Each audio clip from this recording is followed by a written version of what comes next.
Halo sahabat misterius, apa kabarnya hari ini? Semoga dalam keadaan sehat selalu. Kembali lagi bersama kami di channel RJ45 MPA. Cerita misteri ini akan membuat adrenalin kamu meningkat dan menjadikan kamu lebih berani dalam menghadapi situasi yang sepi dan sunyi dimanapun kamu berada, dan akan membawa kamu seolah-olah ada di dunia lain. Sebelum lanjut cerita ini, jangan lupa like, subscribe, dan bunyikan lonceng channel ini, agar kamu tidak ketinggalan cerita-cerita berikutnya. Cerita misteri Danau Toba dan Hantu Putih.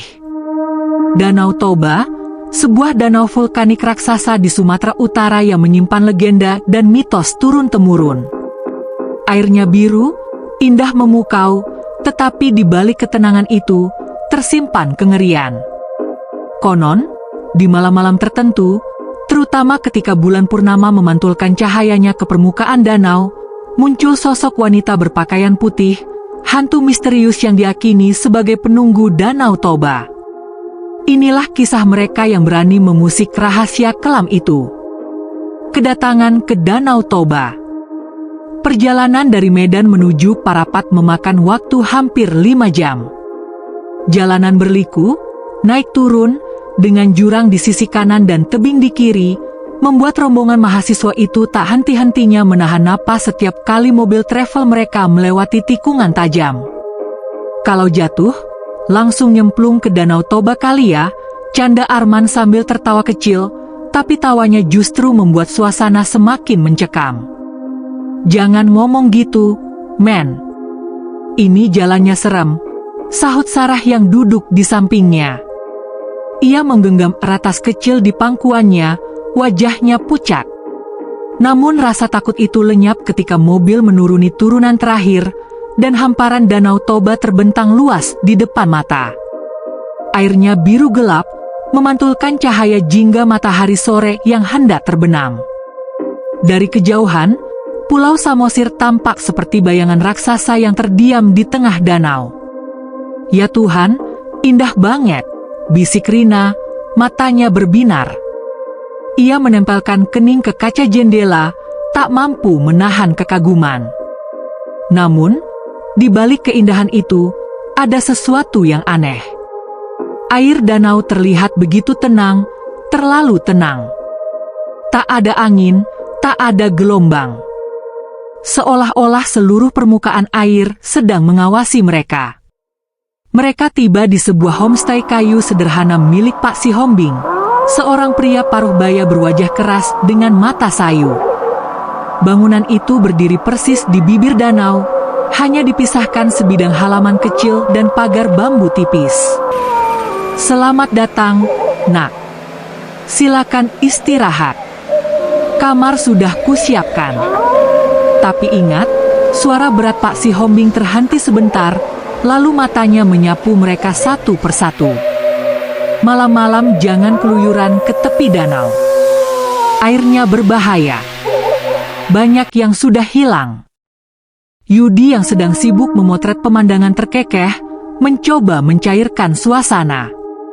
Tenang aja, Pak.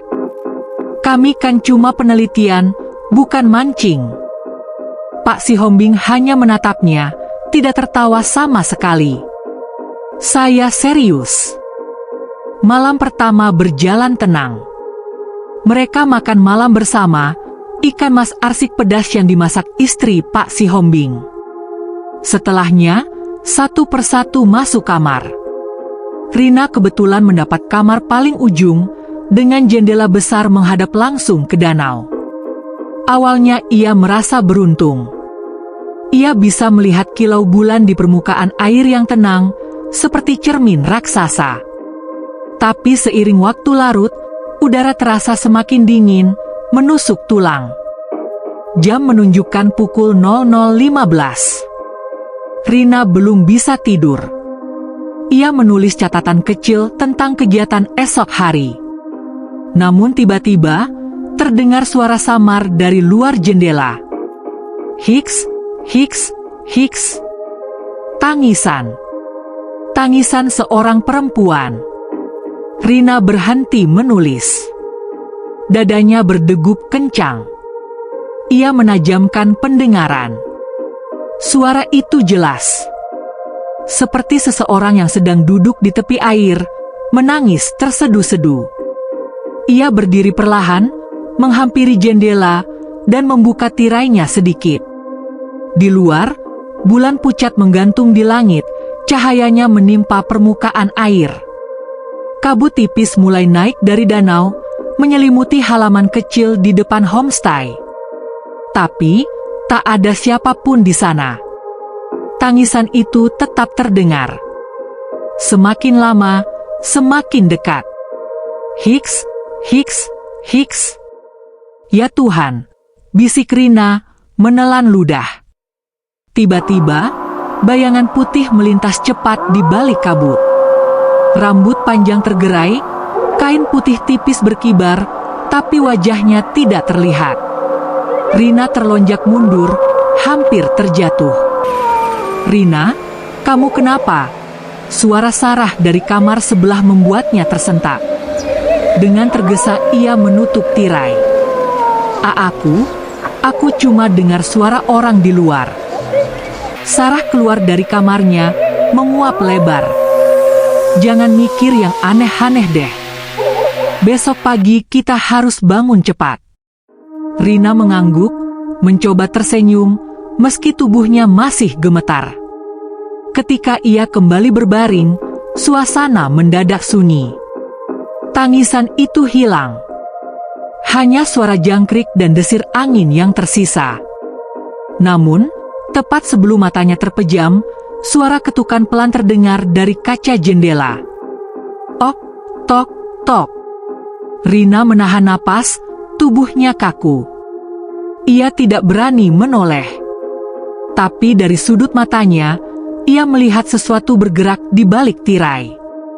Seperti tangan pucat, basah, meraba kaca jendelanya dari luar. Kisah penjaga homestay. Pagi itu udara Danau Toba terasa sejuk. Kabut tipis masih menggantung di atas permukaan air, seakan menutupi sesuatu yang enggan terlihat mata manusia. Burung-burung kecil berterbangan di antara pepohonan, dan suara riak air terdengar menenangkan bagi siapapun yang tidak tahu apa yang terjadi semalam. Rina duduk di teras homestay, wajahnya pucat.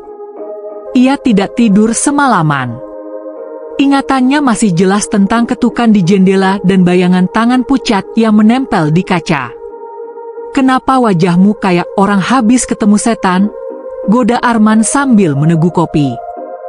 Rina menatapnya tajam. "Aku memang lihat sesuatu semalam." Sarah yang duduk di sampingnya mengernyit. "Sesuatu apa maksudmu?" Rina membuka mulutnya, ragu-ragu, lalu menatap ke arah danau. Airnya tenang, seakan tak bersalah. "Aku dengar suara perempuan menangis, persis di luar jendela kamarku. Lalu ada bayangan putih, terus tangan, seperti meraba kaca jendela dari luar." Suasana mendadak hening. Yudi yang sedari tadi sibuk memotret, menurunkan kameranya. "Serius, Rin? Jangan bercanda. Kita baru malam pertama di sini." "Aku nggak bercanda." Suara Rina meninggi, membuat yang lain menelan ludah. Tak lama kemudian, Pak Sihombing datang membawa beberapa gelas teh hangat. Ia menatap mereka satu persatu dengan sorot mata penuh selidik. "Kalian kelihatan pucat semua. Ada yang terganggu tidurnya?" tanyanya dengan nada datar. Rina spontan menjawab, "Pak, semalam saya dengar suara perempuan menangis di luar jendela. Ada bayangan juga."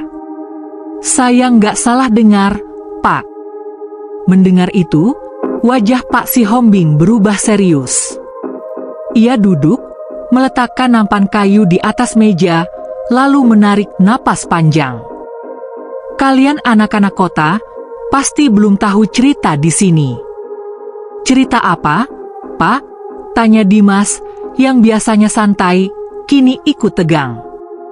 Pak Sihombing menatap ke arah danau.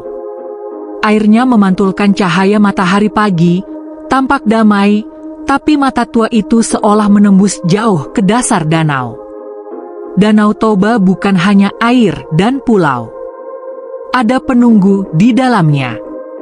Sosok perempuan berpakaian putih. Warga sini menyebutnya Boru Nauli, gadis cantik yang nasibnya tragis. Ia mati tenggelam puluhan tahun lalu, dikhianati kekasihnya sendiri. Sejak saat itu, arwahnya tidak pernah pergi. Ia sering menangis di malam hari, memanggil siapa saja yang mendengar untuk ikut bersamanya ke dasar danau. Semua terdiam. Hanya suara air danau yang bergemerisik pelan. Lalu, apa benar dia bisa muncul di tepi homestay ini? "Pak?" tanya Sarah, suaranya nyaris berbisik. Pak Si Hombing menatap mereka, wajahnya dingin. Bukan bisa, tapi memang sering. Apalagi kalau ada orang baru yang datang dan menginap. Dia menyukai orang luar, orang yang tidak percaya. Rina merinding. Ia merasa cerita itu ditujukan khusus padanya. Terus, kalau sampai dipanggil? Arman mencoba bertanya, meski suaranya gemetar. Pak Si Hombing menunduk, lalu berkata lirih, maka orang itu tidak akan kembali. Air danau akan menelannya, tubuhnya takkan pernah ditemukan. Seperti puluhan orang sebelum kalian. Seketika suasana meja itu membeku. Dimas mencoba tertawa kaku untuk memecah ketegangan. "Pak, itu kan cuma cerita rakyat ya? Legenda." Namun Pak Si Hombing menatapnya dalam, matanya merah dipantulkan sinar matahari pagi. "Kau boleh menyebutnya legenda, Nak. Tapi aku sudah lihat sendiri orang-orang yang lenyap. Malamnya mendengar tangisan, paginya hilang. Tidak ada jejak, hanya riak air di permukaan danau." Rina menunduk, tangannya dingin. Ia tahu, apa yang dialaminya semalam bukan mimpi. Dan dari kejauhan, di balik kabut tipis yang mulai naik dari permukaan danau, seolah ada siluet putih yang berdiri diam, mengamati mereka dari jauh. Suara dari dalam danau. Malam kedua di homestay terasa jauh lebih berat daripada sebelumnya. Angin bertiup pelan dari arah danau, membawa aroma lembab yang menusuk hidung. Udara dingin merayap ke dalam kamar-kamar, seakan ada sesuatu yang hidup di balik kabut tipis yang menari di atas permukaan air.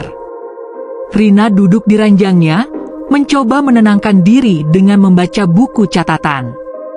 Namun, pikirannya masih dipenuhi kisah yang diceritakan Pak Si Hombing pagi tadi. Kata-kata tidak akan kembali terus menggema di kepalanya. Di kamar sebelah, Yudi sibuk merapikan kameranya. Ia berniat memotret danau di malam hari, berharap mendapat pemandangan langka. "Rin, ikut enggak? Aku mau ambil long exposure. Siapa tahu dapat kabut keren," bisiknya lewat pintu. Rina ragu. "Jam segini? Gila, Yud. Pak Si Hombing aja udah bilang jangan dekat danau." "Yaelah, cuma di halaman homestay kok, nggak jauh." "Tenang aja," Yudi tertawa kecil. Akhirnya Rina, meski enggan, ikut menemaninya. Mereka berdiri di tepi pagar bambu, tepat menghadap danau yang gelap. Bulan sabit memantulkan cahaya pucat ke permukaan air. Sunyi. Hanya terdengar riak kecil, seolah danau sedang bernapas. Yudi memasang tripod. "Lihat tuh, bagus kan? Kabutnya kayak laut susu." Rina mengangguk pelan. Tapi mendadak, ia merasa ada sesuatu. Suara samar, nyaris tak terdengar. Seperti bisikan. "Rina." Ia tersentak. "Apa?" Yudi menoleh. "Apa-apaan?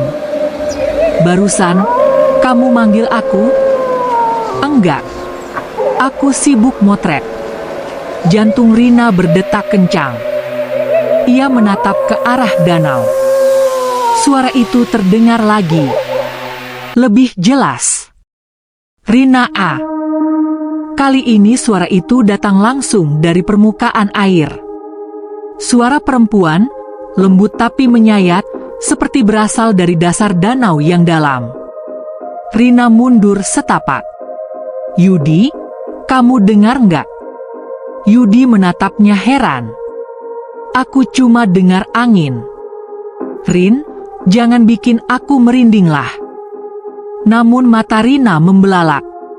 Dari kabut tipis yang bergulung di atas air, muncul riak kecil bergerak ke arah mereka. Seperti ada sesuatu yang naik dari bawah. Air beriak, semakin dekat. Tiba-tiba, suara tangisan terdengar. Tangisan yang sama seperti semalam. Pelan, tapi menusuk telinga. Hiks, hiks, hiks. Yudi yang tadinya santai, kini ikut pucat. Rin, itu beneran ada suara kan? Aku dengar juga. Riak air mendadak membentuk lingkaran, seperti ada seseorang yang sedang berjalan di atas permukaan. Dari kabut, tampak bayangan putih samar. Rambut panjang tergerai, gaun putih basah menempel di tubuh, wajahnya tertutup helaian rambut. Ya Tuhan, Rina menutup mulutnya. Bayangan itu perlahan mengangkat kepalanya, menatap ke arah mereka. Dari jarak sejauh itu, Rina bisa merasakan tatapan kosongnya, dingin, seakan langsung menembus ke dalam jiwanya. Rina A, suara itu kembali terdengar, lebih keras, lebih dekat. Rina nyaris pingsan. Tubuhnya kaku, seolah ada yang menarik kakinya ke tanah. Air mata mulai mengalir tanpa ia sadari. Yudi berteriak panik. Masuk! Cepat masuk! Mereka berlari kembali ke dalam homestay. Tapi tepat sebelum Rina berhasil menutup pintu, ia sempat melihat jelas sosok itu berdiri di tepi pagar bambu, hanya beberapa meter darinya. Gaunnya berlumuran air, dan tangannya pucat, menjulur ke arahnya. Rina menutup pintu dengan keras, tubuhnya gemetar hebat. Yudi ikut terduduk di lantai, wajahnya pucat pasi. Aku motret tadi, katanya dengan suara bergetar. Kalau benar itu hantu, kameraku mungkin nangkep. Namun saat mereka mengecek hasil foto di layar kamera, seluruh gambar yang seharusnya menunjukkan sosok itu kosong. Hanya air dan kabut. Tidak ada apa-apa. Rina menatap Yudi, napasnya tersengal. Dia cuma nunjukin diri ke aku. Dia manggil namaku. Dan di luar jendela, samar-samar terdengar lagi suara tangisan itu. Lebih jauh, tapi tetap nyata.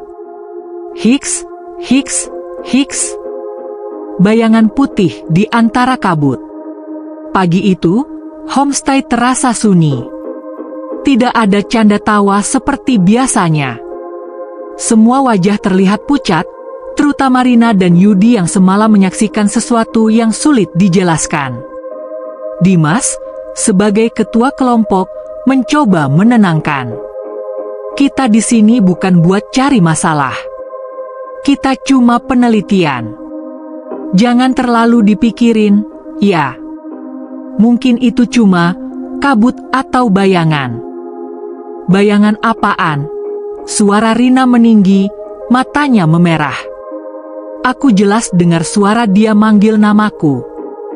Kamu nggak ada di sana, Dim. Kamu nggak lihat dia berdiri di tepi pagar, tangan dinginnya hampir nyentuh aku. Sarah memegang tangan Rina, berusaha menenangkannya. Tapi dalam hati, ia pun ketakutan. Ia memang tidak melihat apa-apa, tapi setiap kali malam tiba, ia merasakan hawa dingin yang menusuk, seperti ada yang mengawasi dari luar jendela. Pak Sihombing yang duduk di teras hanya diam, merokok dengan wajah muram. Dari sorot matanya, terlihat jelas ia tahu sesuatu. Namun ia memilih tidak ikut campur. Siang itu mereka tetap melanjutkan penelitian, wawancara dengan warga desa. Banyak cerita rakyat yang mereka dapat tentang asal-usul Danau Toba, kisah manusia yang berubah menjadi ikan, hingga mitos-mitos larangan tertentu. Namun ketika Dimas menyinggung soal hantu putih, suasana berubah tegang. Seorang ibu tua langsung menutup mulutnya dengan kain selendang. "Jangan disebut-sebut namanya, nanti dia datang," bisiknya. Yang lain pun hanya menggeleng, enggan bicara. Seolah ada sesuatu yang tabu, sesuatu yang bahkan tidak boleh keluar dari mulut. Malam pun tiba. Langit gelap tanpa bintang, hanya bulan pucat yang menggantung sendirian. Kabut turun lebih cepat dari biasanya, menyelimuti homestay hingga pandangan tak lebih dari beberapa meter. Rina duduk di dalam kamar, menolak keluar meski Yudi masih sibuk dengan kameranya. Tapi Arman, yang sejak awal menganggap semua ini hanya sugesti, memutuskan keluar untuk membuktikan. "Aku mau lihat sendiri. Masa cuma kabut doang udah bikin panik begini? Kalian terlalu percaya sama cerita rakyat," katanya sambil menyalakan senter. "Arman, jangan bodoh," teriak Sarah. Tapi Arman tetap melangkah keluar, melewati halaman kecil, mendekati pagar bambu yang menghadap danau. Kabut begitu tebal. Senter di tangannya hanya mampu menembus beberapa langkah ke depan. Suara riak air terdengar pelan, namun anehnya, tidak ada angin sama sekali. "Lihat, nih, nggak ada apa-apa," ujarnya keras, mencoba terdengar berani. Namun seketika, dari balik kabut, muncul bayangan samar. Tinggi, ramping, berwarna putih. Rambut panjangnya bergelombang, wajahnya tertutup. Bayangan itu berdiri diam di permukaan air, seolah melayang. Arman terdiam. Suaranya tercekat di tenggorokan. Siapa di sana?" serunya, mencoba tegar. Bayangan itu tidak menjawab, tapi perlahan-lahan bergerak mendekat. Langkahnya tidak menimbulkan suara, hanya riak kecil di air yang menyebar hingga ke tepian. Arman panik, mundur setapak. "Hei, jangan main-main. Siapapun kamu, keluar!" Namun bayangan putih itu terus maju, semakin jelas terlihat. Gaunnya panjang basah, menempel di tubuhnya. Dari selai rambut hitam panjang yang menutupi wajah, tampak sepasang mata, kosong, hitam, menatap lurus ke arah Arman. Arman menjerit, "Tolong!" Dari dalam homestay, teman-temannya berlari keluar. Senter dan teriakan bercampur, tapi ketika mereka sampai di halaman, kabut menutup segalanya. Arman di mana?" Dimas berteriak. Namun tak ada jawaban. Hanya suara tangisan samar yang menggema di balik kabut. Hiks, hiks, hiks. Ketika kabut sedikit mereda, mereka melihat Arman sudah tergeletak di tanah, tubuhnya basah kuyup seolah baru diseret keluar dari danau.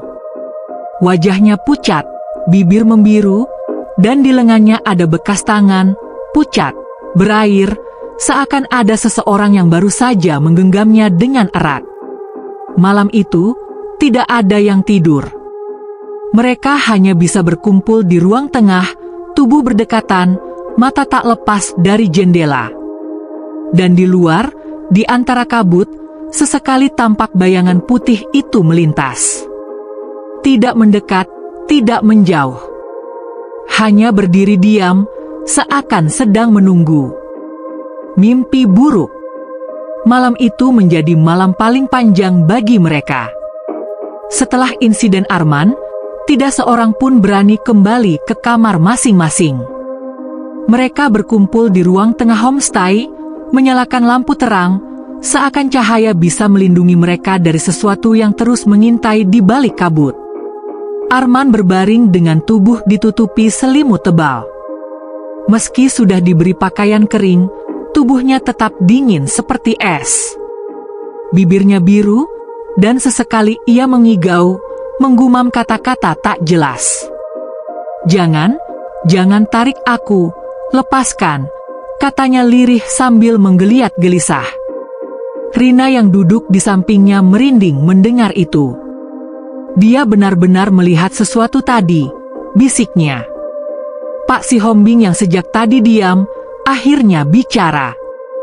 Kalian harus hati-hati. Sekali arwah itu menandai seseorang, sulit untuk lepas. Menandai. Dimas menelan ludah. Apa maksudnya, Pak? Pak Si Hombing menatap ke arah Arman dengan wajah muram. Dia akan masuk ke dalam mimpi, lalu menarik jiwa korban sedikit demi sedikit. Kalau kalian terus mendengar tangisannya, berarti kalian juga sudah mulai diperhatikan. Malam semakin larut.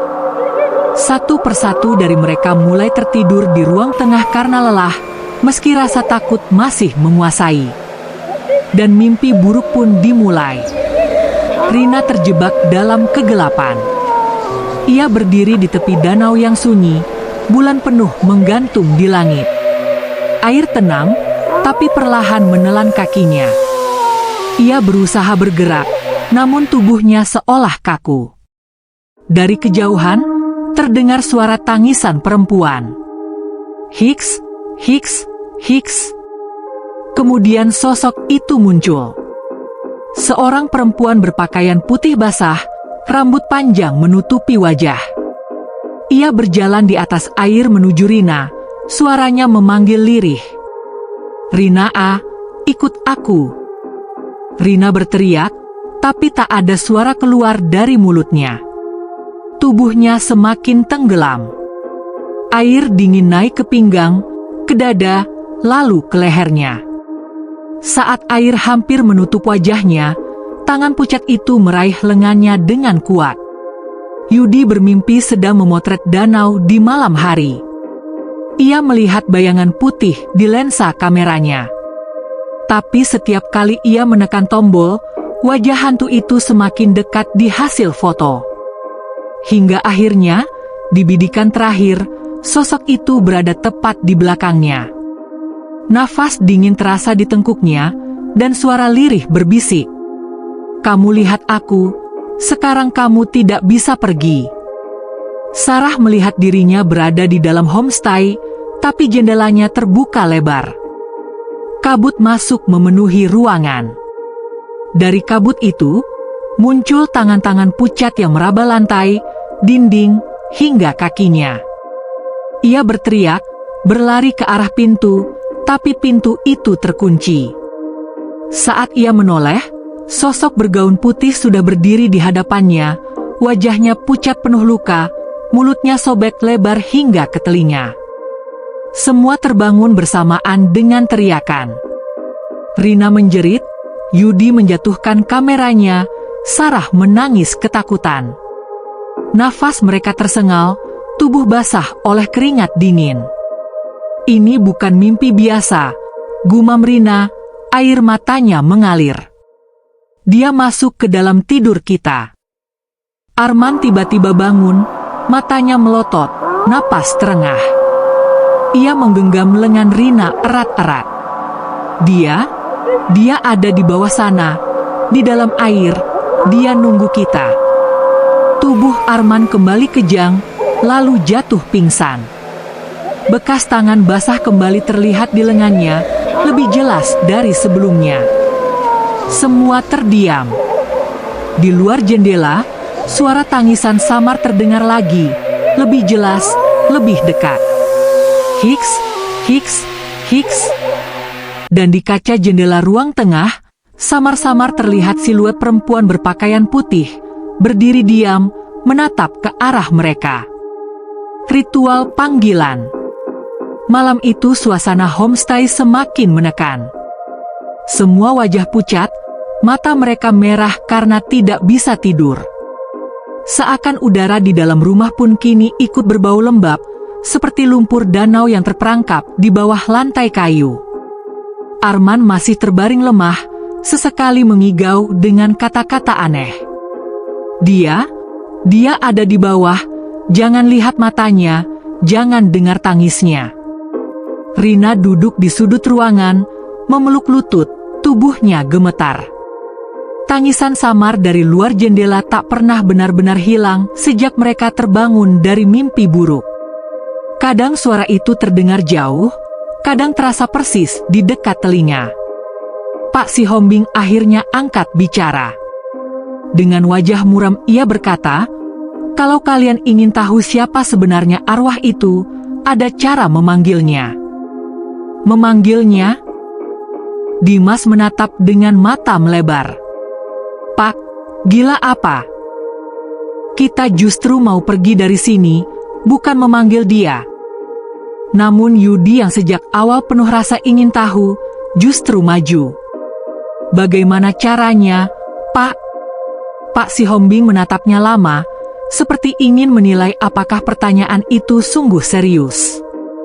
Lalu ia berkata pelan, "Ada ritual lama yang dipakai warga dulu ketika ingin menenangkan arwah yang berkeliaran.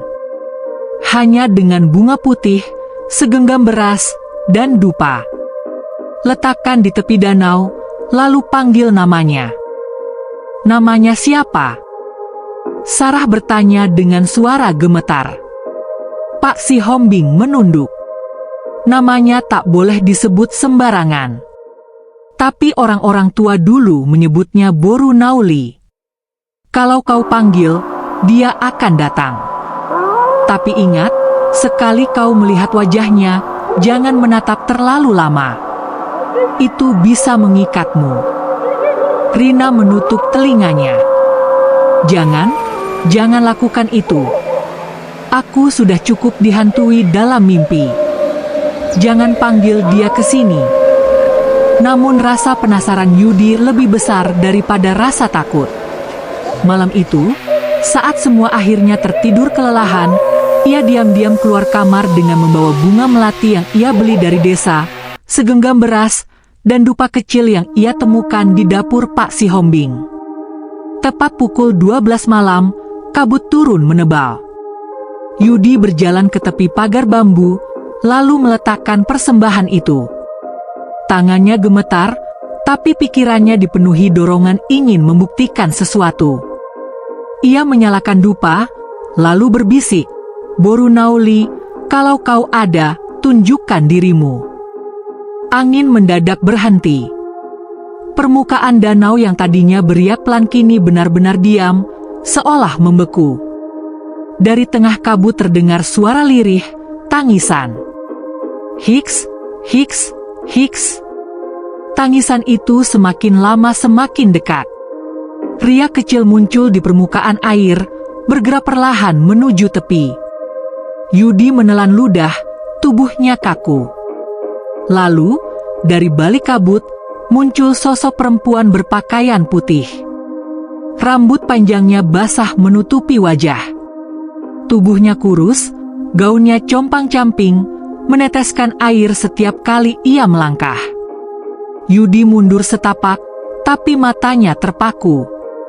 Sosok itu berjalan di atas air, semakin dekat, hingga kini berdiri hanya beberapa meter darinya. Perempuan itu mengangkat wajahnya perlahan. Dari sela rambut, tampak kulit pucat dengan guratan biru, matanya kosong hitam tanpa bola mata. Bibirnya sobek, meneteskan air hitam pekat. Yudi ingin berteriak, tapi tenggorokannya terkunci. "Kenapa kau memanggilku?" Suara perempuan itu serak, seolah berasal dari dalam air. Yudi bergetar hebat, namun bibirnya bergerak sendiri, seolah dikendalikan. Aku ingin tahu, siapa kau sebenarnya?" Perempuan itu tersenyum samar. Senyum yang tidak manusiawi. Kalau kau ingin tahu, ikutlah denganku. Ia mengulurkan tangan pucatnya, air menetes deras dari jarinya. Yudi merasa tubuhnya ditarik ke depan, langkahnya berat tapi tidak bisa dihentikan. Kakinya sudah hampir melewati pagar bambu. Tiba-tiba, teriakan keras terdengar dari belakang. Yudi, jangan! Itu suara Dimas yang terbangun dan menyusul keluar. Ia segera menarik tubuh Yudi ke belakang, menjatuhkannya ke tanah. Sosok perempuan putih itu menjerit panjang, suara jeritannya melengking hingga kaca jendela homestay bergetar. Kabut berputar, angin kencang bertiup, dan sosok itu menghilang kembali ke dalam danau, meninggalkan riak besar yang membuat air memukul tepian dengan keras. Yudi terbaring di tanah, tubuhnya gemetar hebat, matanya kosong. Aku lihat wajahnya, dia bukan manusia. Di lengannya, kembali terlihat bekas tangan basah yang mencengkeram erat. Kali ini lebih dalam, meninggalkan memar kehitaman. Di dalam homestay, mereka semua berkumpul lagi. Wajah mereka pucat pasi, nyaris tanpa kata. Rina menangis dalam diam, Sarah berdoa tiada henti. Pak Sihombing hanya berkata lirih, "Kalian bodoh, dia sekarang sudah tahu nama kalian." Dan dia tidak akan berhenti, sampai ada yang ikut dengannya ke dasar danau. Korban pertama. Sejak ritual terlarang yang dilakukan Yudi malam itu, suasana homestay berubah drastis. Dinding-dinding kayu yang semula hanya berderit oleh angin kini terdengar seolah bernafas, mengeluarkan bunyi lirih di malam sunyi. Lampu-lampu gantung sering meredup tiba-tiba, dan udara di dalam ruangan terasa lebih dingin dari biasanya, menusuk hingga ke tulang. Arman yang sejak awal sakit semakin parah. Tubuhnya panas, namun kulitnya pucat seperti mayat. Setiap kali tidur, ia berteriak, "Air! Air masuk ke dalam paru-paruku," dan sesudahnya muntah air berwarna keruh, bau amisnya menyengat. Sarah memeluk tubuhnya sambil menangis. "Kita harus pulang, sekarang juga. Aku tidak peduli jalan ditutup atau tidak. Lebih baik kita jalan kaki daripada menunggu mati di sini." Namun Pak Sihombing menggeleng dengan wajah tegang. "Kalian sudah terikat. Dia sudah memilih salah satu dari kalian. Pergi sekarang tidak akan mengubah apapun. Dia akan mengikuti sampai ada yang jadi miliknya." Ucapan itu membuat semua terdiam. Malam berikutnya, mereka memutuskan tidur bersama di ruang tengah agar tidak ada yang sendirian. Lilin-lilin dipasang di setiap sudut ruangan, meski nyala api itu terus bergoyang seakan ada napas panjang yang berhembus dari kegelapan. Rina berusaha membaca doa dengan suara gemetar, namun suaranya mendadak tertelan oleh bisikan-bisikan lirih. "Ikut aku, dingin ini akan hilang kalau kau ikut." Bisikan itu begitu dekat, seolah ada seseorang berbisik langsung di telinganya. Rina menutup telinga rapat-rapat, namun suara itu justru semakin jelas. Tiba-tiba, lampu gantung padam sepenuhnya. Ruangan hanya diterangi cahaya lilin yang bergetar. Dari luar jendela, terdengar suara ketukan pelan. "Ok, tok, tok." Semua menoleh. Di balik kaca yang tertutup embun, terlihat wajah pucat perempuan berambut panjang, menempelkan dahinya ke jendela. Senyum lebar terukir di bibir sobeknya. Sarah berteriak sekuat tenaga, sementara Dimas segera menarik tirai. Namun suara ketukan itu berpindah, kini terdengar dari pintu belakang. "Ok, tok, tok." Di tengah kepanikan, mereka baru sadar Arman tidak ada di antara mereka. "Arman, di mana dia?" Rina menjerit histeris. Mereka berhamburan mencari. Pintu kamar Arman terbuka lebar, dan dari dalam kamar terdengar suara air menetes. Saat mereka masuk, tubuh Arman sudah tidak ada di ranjang. Hanya ada jejak basah mengarah keluar jendela, menetes deras ke lantai. Sarah langsung pingsan melihatnya. Dimas berlari ke arah danau, berteriak memanggil nama sahabatnya. Di tepi danau, kabut makin tebal. Suara tangisan kembali terdengar, kini bercampur dengan suara Arman yang seperti memanggil minta tolong. "Dim, tolong aku di sini." Dimas menajamkan mata ke arah permukaan air. Dan di sanalah ia melihatnya, Arman berdiri di tengah danau, tubuhnya basah kuyup, wajahnya pucat dengan mata kosong. Ia mengulurkan tangan. "Dim, tarik aku." Tanpa berpikir panjang, Dimas hampir mencebur ke air, namun Yudi menarik bajunya dengan kasar. Itu bukan Arman. Itu bayangan. Belum sempat mereka berdebat, air di tengah danau bergolak. Dari dalam air, sosok putih perlahan muncul, merangkul tubuh Arman. Rambut hitam panjang itu melilit leher dan tangannya, lalu menyeretnya semakin ke dalam. "Tidak! Arman!" Rina menjerit, suaranya parau. Arman hanya sempat menoleh sekali, air hitam keluar dari mulutnya. Lalu tubuhnya ditarik ke bawah permukaan dengan paksa. Air danau mendidih sebentar, lalu tenang kembali, seolah tak terjadi apa-apa. Mereka semua berdiri membeku di tepi danau, tubuh gemetar. Air mata Rina jatuh deras. Dia mengambilnya, dia mengambil Arman. Pak Sihombing menunduk dalam-dalam. "Aku sudah bilang, dia butuh korban pertama. Dan sekarang, kalian tidak bisa pergi. Karena biasanya, arwah itu tidak hanya mengambil satu." Angin bertiup kencang, membuat lilin-lilin padam bersamaan. Dari kejauhan, di atas permukaan danau, terlihat sosok putih berdiri tegak. Rambut panjangnya berkibar oleh angin malam. Dan kali ini, ia tidak menangis. Ia tersenyum lebar, menatap lurus ke arah mereka.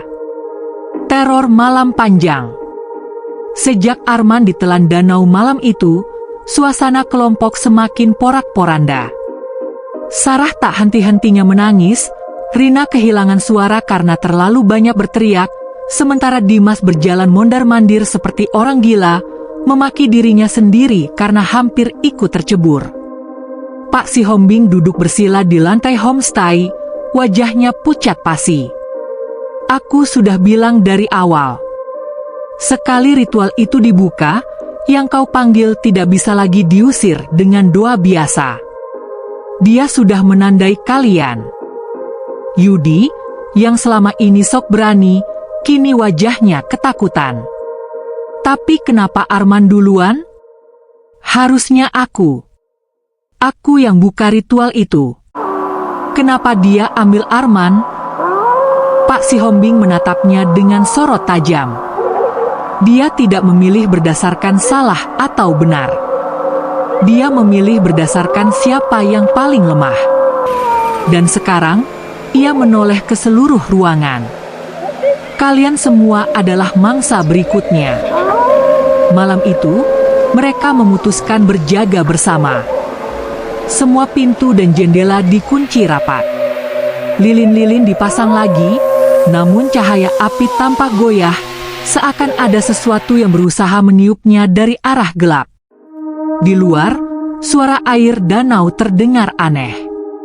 Tidak lagi menenangkan, melainkan menyerupai bisikan. Seolah setiap riak adalah suara orang berdesah. "Masuklah, ikutlah aku."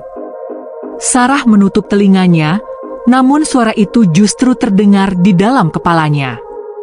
Ia mulai ketakutan sendiri, matanya kosong. Rina mengguncang tubuhnya. "Sarah!" jangan dengarkan. Tapi terlambat, Sarah mulai berjalan pelan menuju pintu, seakan terhipnotis. Tiba-tiba, suara langkah kaki basah terdengar dari luar, menuju teras rumah. Ceklek, ceklek, seolah seseorang berjalan dengan kaki penuh lumpur. Ketukan terdengar keras di pintu. Tok, tok, tok. Semua terdiam, hanya jantung yang terdengar berdentum. Dimas menggenggam pisau dapur, tangannya gemetar. Jangan ada yang buka pintu. Namun pintu itu bergetar hebat, seolah didobrak dari luar. Suara perempuan melengking terdengar. Buka. Buka Aa. Lilin-lilin padam bersamaan. Ruangan gelap gulita. Dalam kegelapan, Rina merasakan sesuatu dingin menyentuh bahunya. Ia menoleh dan hampir pingsan. Wajah pucat perempuan berambut panjang itu tepat di belakangnya, menatapnya dengan senyum yang terlalu lebar, memperlihatkan gigi hitam yang tajam. Rina menjerit histeris, tubuhnya jatuh tersungkur. Ketika yang lain menyalakan senter, sosok itu sudah lenyap. Namun di lantai, terlihat jejak basah menuju ke arah kamar mandi. Sarah, yang masih linglung, tiba-tiba tertawa kecil. Suaranya pelan tapi menyeramkan. Dia cantik, dia mau aku ikut. Pak Sihombing langsung menepuk keningnya dengan daun sirih sambil membaca mantra. Sarah menjerit kesakitan, tubuhnya kejang-kejang, lalu terjatuh pingsan. Malam semakin panjang. Jam menunjukkan pukul 2 dini hari, namun tidak ada yang berani tidur. Angin makin kencang, kaca jendela bergetar. Lalu, suara menyeret terdengar dari loteng rumah. KRRRKKK, KRRRKKK, seperti sesuatu merangkak. Loteng. Dimas bergumam dengan suara serak. Tidak mungkin ada orang di sana. Tiba-tiba DUG. DUG. DUG. Terdengar dari atas, seperti ada tubuh yang jatuh dan merangkak dengan cepat. Atap rumah berderit keras, lalu dari celah plafon, setetes demi setetes air hitam menetes jatuh ke lantai. Baunya amis, menusuk hidung. Rina menatap ke atas dengan mata membesar. Dari lubang kecil di plafon, terlihat sepasang mata putih tanpa bola mata menatap lurus ke bawah. Teriakan pecah bersamaan. Mereka berlari keluar dari rumah meski hujan deras mengguyur. Kabut tebal menyelimuti seluruh jalan, membuat pandangan hanya beberapa meter ke depan. Tapi kabur pun tak membantu. Karena di setiap sisi jalan, mereka melihat sosok putih itu berdiri. Satu di depan, satu di samping, satu lagi di kejauhan. Seakan-akan ia bisa berada di mana saja sekaligus. Dia mengurung kita, dia tidak mau kita pergi. Dimas berteriak panik. Pak Sihombing berteriak keras, lari ke balai desa. Hanya itu satu-satunya tempat aman. Cepat! Mereka berlari sekuat tenaga. Namun suara tangisan itu kini berubah menjadi tawa yang bergema di seluruh kabut. Hahaha. Langkah kaki basah terdengar mengiringi mereka. Dan di belakang, samar-samar, terdengar suara Arman memanggil. Jangan tinggalkan aku masih di sini. Rina hampir berhenti, namun Yudi menarik tangannya paksa. Itu bukan dia. Itu hanya bayangan. Mereka akhirnya melihat cahaya samar dari balai desa di kejauhan. Namun sebelum sampai, Sarah terjatuh. Tubuhnya seperti ditarik ke tanah oleh sesuatu yang tak terlihat. Rambut hitam panjang muncul dari dalam tanah, melilit pergelangan kakinya. Sarah menjerit, "Tolong aku!" Dimas mencoba menariknya, Tapi cengkeraman rambut itu semakin kuat, menyeret tubuh Sarah sedikit demi sedikit. Dari kabut di depan mereka, sosok putih itu muncul lagi. Rambutnya terurai, wajahnya menunduk, lalu perlahan mendongak. Senyumnya lebar, matanya kosong, dan darah hitam menetes dari bibirnya. Pak Si Hombing menjerit, "Lepaskan dia!" sambil menghunus keris tua yang disembunyikannya sejak awal. Namun malam itu baru saja dimulai.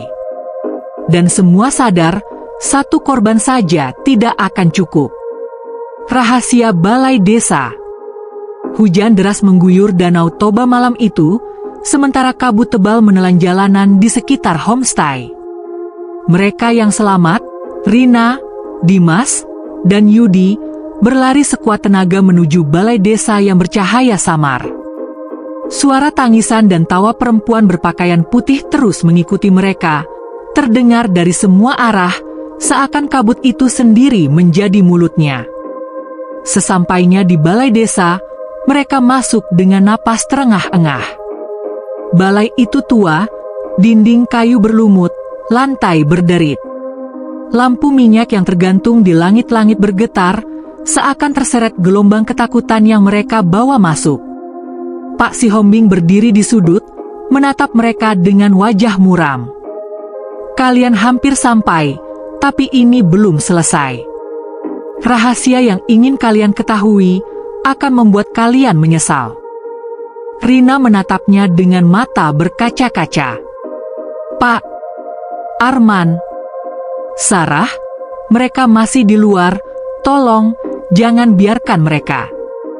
Pak Si Hombing menghela napas panjang. Mereka sudah menjadi bagian dari kutukan ini. Danau Toba tidak hanya sekadar air. Ia adalah tempat roh yang tidak pernah tenang. Sosok putih yang kalian lihat adalah Boru Nauli, arwah seorang gadis yang mati tragis. Tapi bukan hanya itu, dia dilindungi oleh kutukan kuno yang diwariskan oleh leluhur desa. Ia melanjutkan, suaranya serak tapi tegas. "Dulu, gadis itu dikhianati kekasihnya, dibunuh, dan tubuhnya dilempar ke danau. Warga desa yang mengetahui kematiannya mencoba menenangkan arwahnya dengan ritual. Tapi kutukannya terlalu kuat. Arwahnya tidak bisa pergi, dan setiap 100 tahun, ia memilih korban untuk membalaskan dendamnya pada manusia yang berani mengusik danau." Yudi menelan ludah. "Jadi, semua ini, kita yang memanggilnya, kita, sudah menjadi target." Pak Si Hombing mengangguk. "Ya, sekali nama kalian terdengar di ritual itu, dia akan mengamati, mengikuti, dan menandai kalian. Dan korban pertama sudah dibawa, itu Arman. Yang berikutnya, bisa jadi siapa saja dari kalian." Rina menunduk, air matanya mengalir. "Apa yang harus kita lakukan, Pak? Kita tidak bisa menghadapi dia sendiri." Pak Si Hombing menatap sekeliling balai. "Ada satu cara. Kalian harus melakukan ritual penutup. Hanya dengan mengumpulkan bunga putih dari 7 pohon berbeda di sekitar danau, menabur beras suci, dan membakar dupa yang diberkati di 3 tempat, di tepi danau, di atas bukit, dan di balai desa ini. Hanya itu satu-satunya cara untuk menenangkan arwahnya, atau setidaknya menahan kemarahannya untuk sementara." Mereka pun mulai mempersiapkan diri. Tapi saat malam semakin larut, terdengar suara langkah kaki di luar balai. Riak air terdengar semakin dekat. Suara tangisan bercampur tawa menyeramkan. Rina menatap jendela, matanya membelalak. Di tengah kabut, terlihat sosok putih itu berdiri di tepi danau, menatap lurus ke arah mereka. Rambut basahnya bergerak tertiup angin, gaunnya compang-camping menempel di tubuh. Bibirnya sobek, meneteskan darah hitam. Matanya kosong, tanpa kehidupan. Yudi menggigil.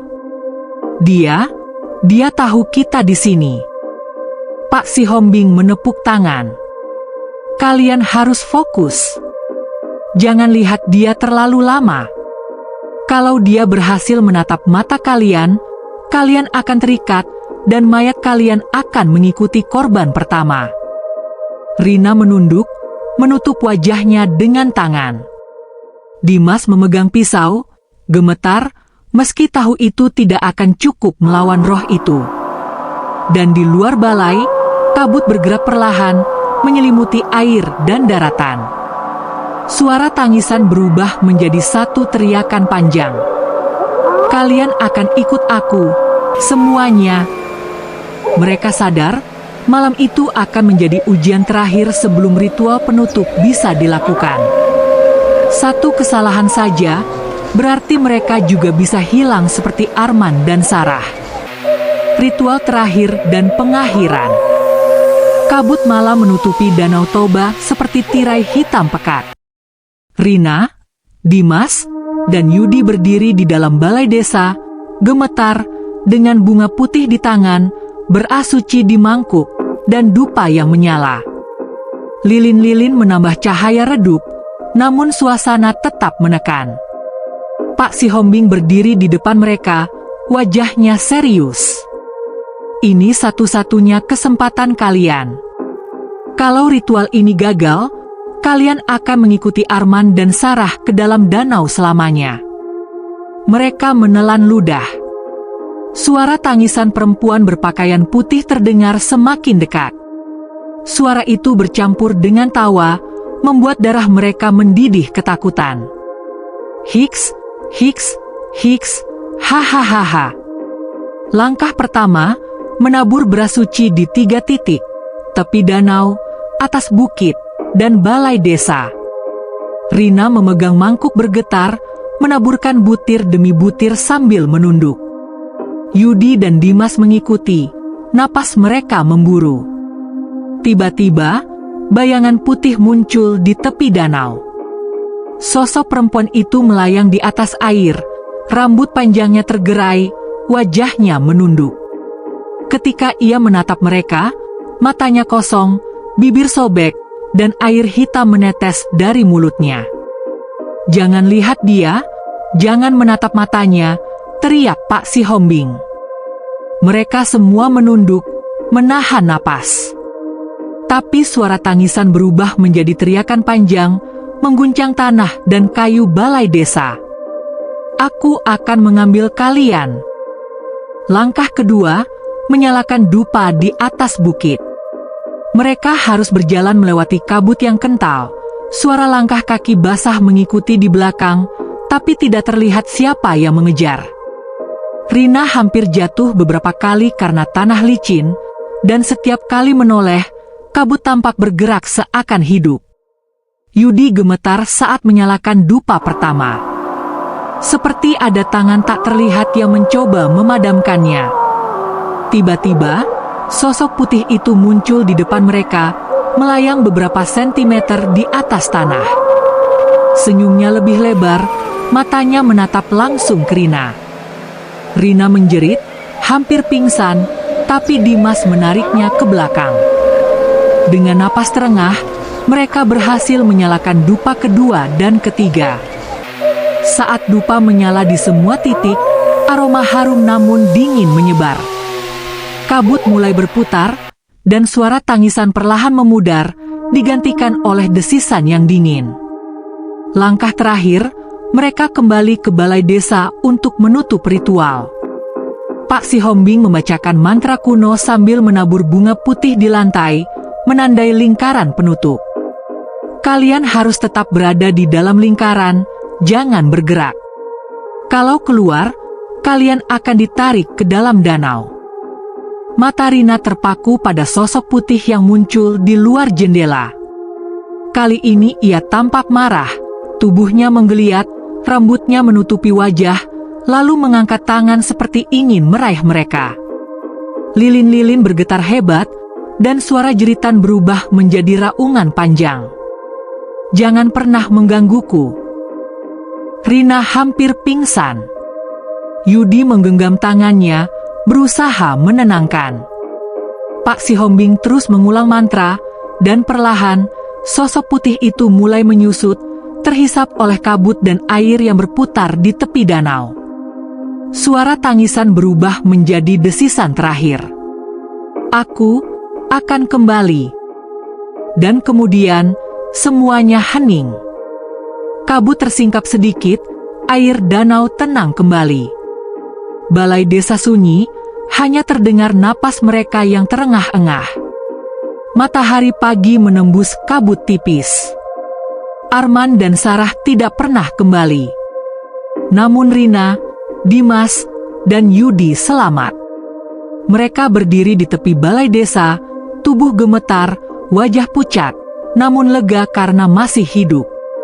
Pak Sihombing menunduk dan berbisik, kutukan itu tidak hilang.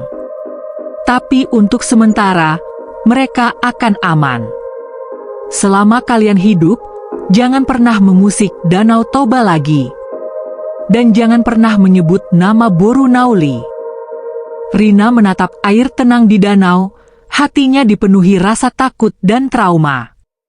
Ia tahu, malam-malam horor itu belum benar-benar berakhir.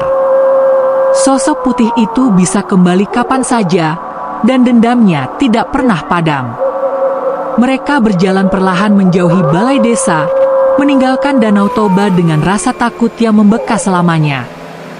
Angin pagi membawa aroma lembab air dan tanah, tapi di kejauhan, kabut tipis bergerak seakan menyimpan rahasia yang tidak pernah akan hilang.